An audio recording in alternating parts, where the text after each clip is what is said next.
नमस्कार मित्रांनो, तर देवकुंड नाव ऐकलं तरी मनात एक पवित्र आणि थोडंसं थरारक चित्र उभं राहतं. सह्याद्रीच्या घनदाट जंगलामध्ये लपलेला हा धबधबा म्हणजे निसर्गाचं गुपित आहे. रायगड जिल्ह्यात बिरा धरणाजवळ वसलेले देवकुंड धबधबा आजही महाराष्ट्रातील सर्वात सुंदर आणि रहस्यमय धबधब्यांपैकी एक मानला जातो. देवकुंडकडे जाणारा प्रवासच एक वेगळा अनुभव आहे. रस्ता संपतो आणि तिथून खरा प्रवास सुरू होतो. जंगलातून, ओढ्यांतून आणि दगडांवरून आणि अरुंद वाटांमधून. जसं जसं आत जातो तशी तशी शहराची आठवण पूर्णपणे पुसली जाते. मोबाईल नेटवर्क हळूहळू गायब होतं आणि निसर्गाचा आवाजच आपल्याला मार्ग दाखवतो. आजूबाजूला उंचच उंच झाडं, त्यातून जिरणारी सूर्यकिरणं, पक्ष्यांचे आवाज आणि पायाखाली वाहणाऱ्या पाण्याची खळखळाट. हे सगळं मिळून देवकुंडच्या प्रवासाला जादुई बनवतं. प्रत्येक पाऊस आपल्याला एक गूढ जगात घेऊन जातो. इथे निसर्ग अजूनही माणसापेक्षा शक्तिशाली आहे. देवकुंड म्हणजे फक्त एक धबधबा नाही, तो एक संगम आहे जिथं 3 नद्यांचा संगम होतो आणि मानलं जातं कुंडालिका नदी, भीमा नदी आणि आणखी एक लपलेली जलधारा.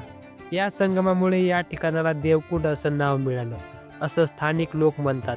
पाणी इथे इतकं निळसर आणि स्वच्छ असतं की पाहताना विश्वासच बसत नाही.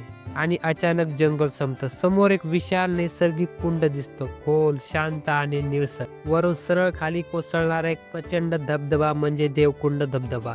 पाणी इतक्या उंचीवरून थेट कुंडात कोसळतं की खाली पाण्याची सतत हालचाल असते.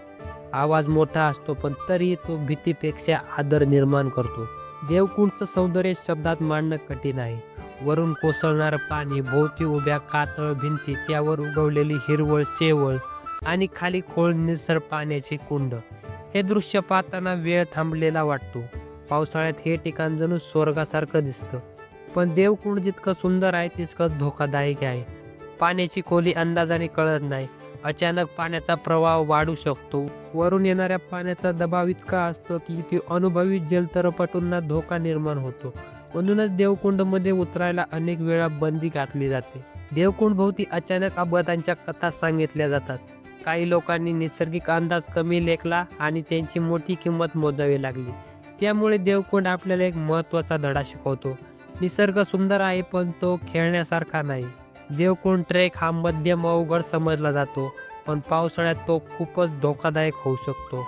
ओले दगड, घसरणारी वाट, जोरदार प्रवाह हे सगळं काळजी घेण्यासाठी आठवण करून देतं. त्यामुळे स्थानिक गाईड सोबत जाणं हे नियम पाळणं फार महत्त्वाचे असते. देवकुंडला सकाळी लवकर पोहोचणं हा सर्वोत्तम पर्याय मानला जातो. सकाळच्या वेळेस धबधब्यावर सूर्यकिरणं पडतात आणि पाण्यावर सोनेरी छटा दिसते. त्या क्षणी देवकुंड खरंच एखाद्या दैवी स्थळासारखं वाटतो.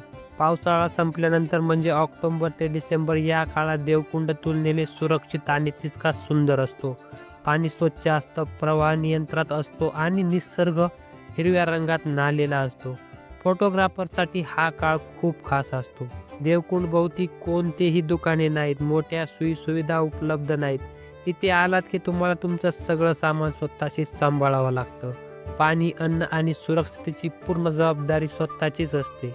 देवकुंड आपल्याला शांतता देते, पण त्याच वेळी सावधही करतो. तो सांगतो की निसर्गाकडे फक्त पाहण्याची दृष्टी ठेवा, जिंकण्याची नाही. इथे उभं राहिलं की आपोआप मन नम्र होतं.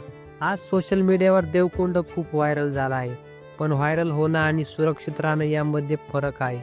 देवकुंडला भेट देताना निसर्गाचं आणि स्वतःच्या आयुष्याचं दोन्हीचं महत्त्व लक्षात ठेवणं गरजेचं आहे. देवकुंड म्हणजे एक अनुभव आहे. घनदाट जंगल, पवित्र पाणी, प्रचंड धबधबा आणि निसर्गाची ताकद. इथे आल्यानंतर कळतं की माणूस किती लहान आहे आणि निसर्ग किती विशाल.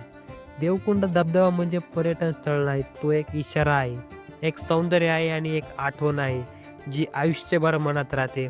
देवकुंड म्हणजे जिथे निसर्ग बोलतो. देवकुंड म्हणजे जिथे शांतता आणि शक्ती एकत्र येतात. देवकुंड म्हणजे सह्याद्रीचा गूढ रहस्य. तर मित्रांनो, कसा वाटला एपिसोड कमेंटमध्ये नक्की सांगा आणि चॅनलवरती नवीन असाल तर प्लीज चॅनलला सबस्क्राईब करा.